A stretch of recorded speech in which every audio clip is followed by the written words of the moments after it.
Halo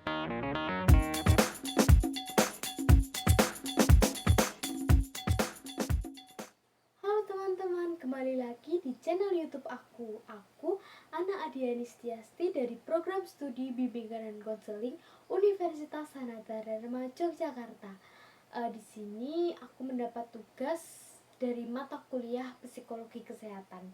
Di sini aku akan menjelaskan tentang cara mengelola stres yang baik. Sebelum kita tahu bagaimana sih cara mengelola stres yang baik itu seperti apa sih? Sebelumnya aku akan menjelaskan dulu tentang apa itu stres. Stres adalah reaksi tubuh yang muncul saat seseorang menghadapi ancaman, tekanan, atau suatu perubahan. Stres juga dapat terjadi karena situasi atau pikiran yang membuat seseorang merasa putus asa, gugup, marah, dan bersemangat. Nah, di sini juga aku mau kasih tahu ke kalian ada 3 jenis stres. Yang pertama, jenis stres akut. Jenis stres ini berjangka pendek dan bisa terjadi beberapa kali dalam satu hari.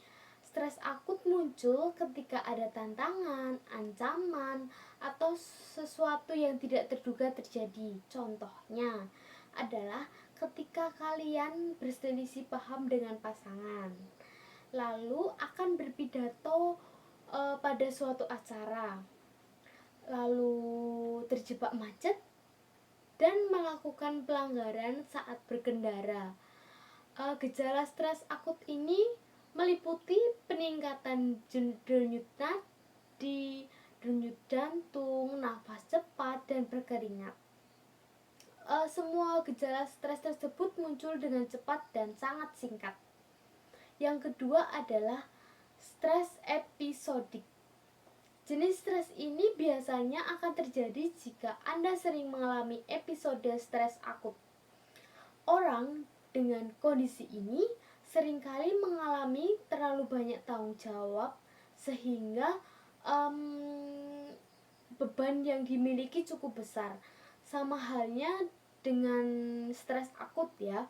Tipe stres ini juga bisa mempengaruhi kesehatan mental dan fisik. Gejala yang muncul mirip dengan stres akut, hanya frekuensinya lebih sering terjadi.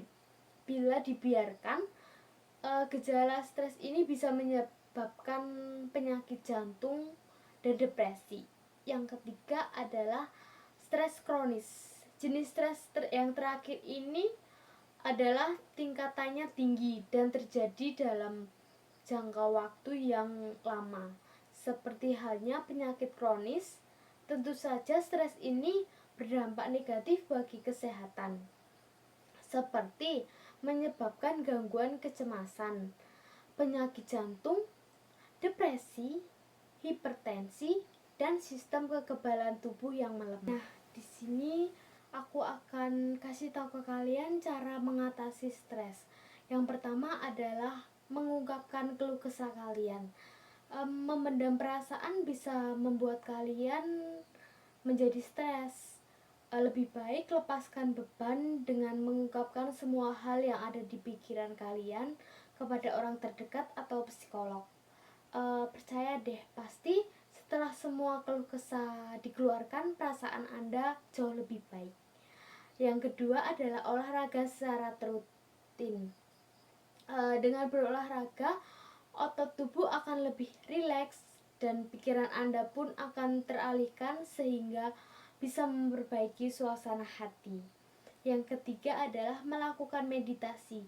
Meditasi atau yoga selama 10-15 menit dan dilakukan sebanyak 4-5 kali dalam seminggu bisa menenangkan pikiran Anda.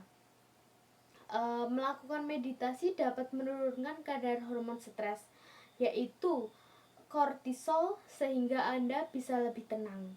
Lalu yang keempat adalah melakukan aktivitas yang menyenangkan.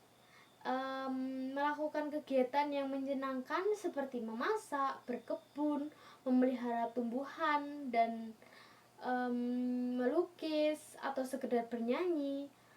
Dengan begitu, tubuh dan pikiran Anda bisa lebih rileks Namun pastikan aktivitas yang Anda lakukan bersifat positif ya, supaya tidak menimbulkan masalah baru. Yang kelima, fokus pada saat ini. Jangan terlalu lama terjebak dalam masalah, dalam peristiwa yang telah terjadi. Terlebih jika kejadian tersebut membuat Anda sedih. Jalani saja kehidupan saat ini dan jangan mencemaskan apa yang nanti akan terjadi. Menjalani hidup dengan perasaan bahagia dan pikiran yang positif dapat memberikan pengaruh yang baik pada kehidupan kalian ke depannya. Nah, teman-teman, itu tadi ya berbagai cara mengatasi stres yang bisa aku sampaikan ke kalian. Jangan biarkan stres berlarut-larut dan bertambah parah hingga menyebabkan gangguan kesehatan Anda. Bila berbagai cara mengatasi stres di atas tidak berhasil membawa kalian keluar dari stres, jangan ragu untuk berkonsultasi dengan psikolog atau psikiater ya. Sekian video pada kali ini. Mohon maaf apabila ada kesalahan. Terima kasih. See you.